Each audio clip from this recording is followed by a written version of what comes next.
Kayo ba, anong mas gusto nyong luto sa isdang tilapia? Minsan talaga kapag tinatamad tayong magluto ay puro prito na lang, pero ngayong araw ay iibahin natin yung luto, gawin nating espesyal. Mapabata man ay magugustuhan itong ating recipe ngayong araw. Tara at samahan nyo akong muli na tayo magluto ng isdang tilapia. Siyempre, nilinis nating mabuti yan. Pagkatapos ay naglagay na rin ako ng pampalasa dito. Tulad ng paminta at saka asin. Siyempre, magkabilang side natin lalagyan yan para naman pantay yung lasa.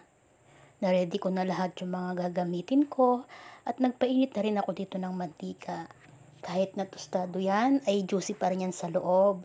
Dito sa same na kawali, binawasan ko lang yung mantika at dito na rin ako manggigisa. Inuna ko yung luya, sinunod ko yung bawang at saka sibuyas. Tapos, yung isang gabi namin dito ay aking nang inilagay. Baka masira, sayang naman. Nag-add na rin ako ng tubig at saka tinakpan ko lang yan.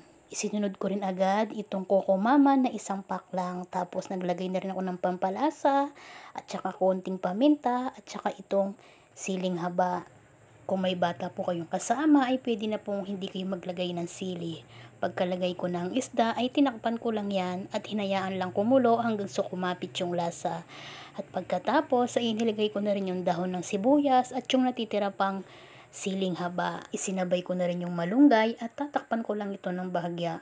Konting minuto lang yan ay luto na. Sa tingin at amoy pa lang, panalo na ito. Kahit yung bahaw ng kapitbahay mo ay tiyak mauubos. Napakabango at napakasarap.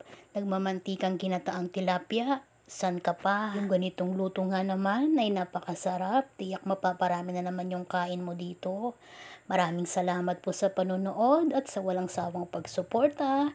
Ingat-ingat po tayo palagi. Sana po ay nag-enjoy kayo sa panonood. Tara at samahan niyo ako. Tayo ay kumain na. Sana po ay nag-enjoy kayo ngayong araw.